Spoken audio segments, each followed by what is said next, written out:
दोस्तों आज आपको सुना जा रहा है एक महिला के असली संघर्ष की कहानी को। जो कुछ दिन पहले की बात है, मैं और मेरी मौसी साथ एक कार्यक्रम में गए थे जहां मेरी मुलाकात एक महिला से हुई। मेरी मौसी ने मुझे उसके बारे में काफ़ी कुछ पता चला और सच मानिए उसे सुनकर मेरी आंख भर आई। आप भी पढ़िए क्या है इस बेचारी की कहानी। वह सिर्फ 17 साल की थी जब उसकी शादी एक ऐसे आदमी से कर दी गई जो उससे लगभग 14 साल बड़ा था। शादी के एक महीने बाद उसे पता चला कि उसके पति शराबी।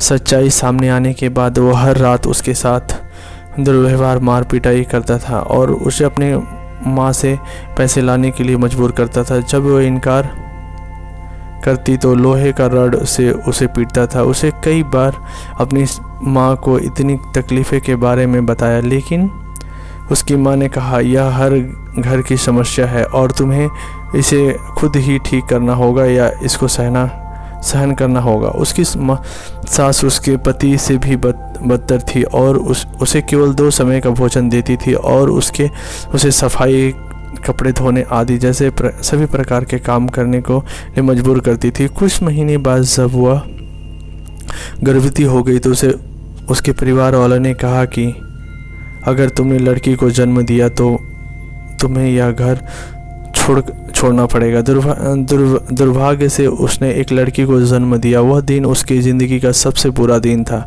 और उन्होंने उससे बुरी तरह पीटा और घर छोड़ने के लिए मजबूर कर दिया। ऐसे में कोई क्या करेगा। उसने आत्महत्या के बारे में सोचा, लेकिन उस बच्ची के चेहरे ने उसे रोक दिया। वह जानती थी कि उसे अपनी बच्ची को सफल बनाने के लिए कड़ी मेहनत करनी होगी।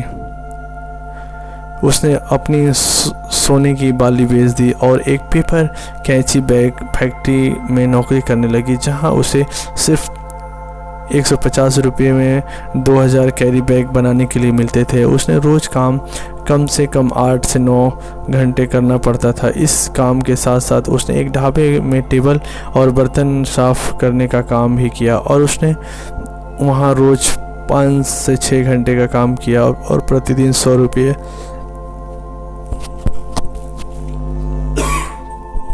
वहाँ से कमाने का में सक्षम हो गई और वह प्रतिदिन 250 से 300 कमाई करती, जो उसके बच्चे को पालने के लिए पर्याप्त था। लेकिन कुछ महीने बाद उसे पीठ में संबंधित कुछ समस्या का सामना करना पड़ा।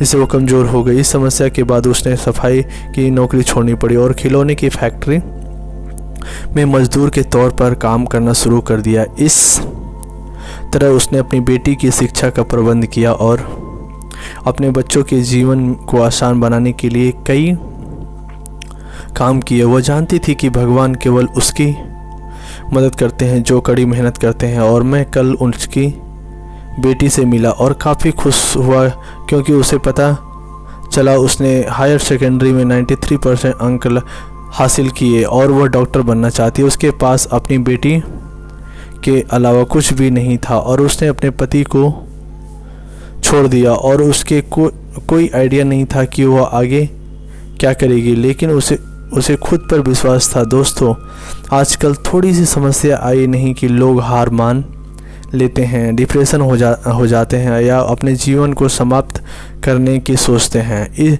हम इसे स्ट्रॉन्ग महिला के जीवन के संघर्ष से प्रेरणा लेनी चाहिए और इस बात को स्वीकार करनी चाहिए कि संघर्ष से असली जीवन है। दोस्तों, आपको कहानी कैसी लगी? लाइक, शेयर, कमेंट और हमारे चैनल को सब्सक्राइब करें। आप सभी लोगों का बहुत बहुत धन्यवाद। जय हिंद, जय भारत। और अच्छी अच्छी कहानी सुनने के लिए हमारे चैनल में बने रहें। धन्यवाद। Thank you. जय हिंद।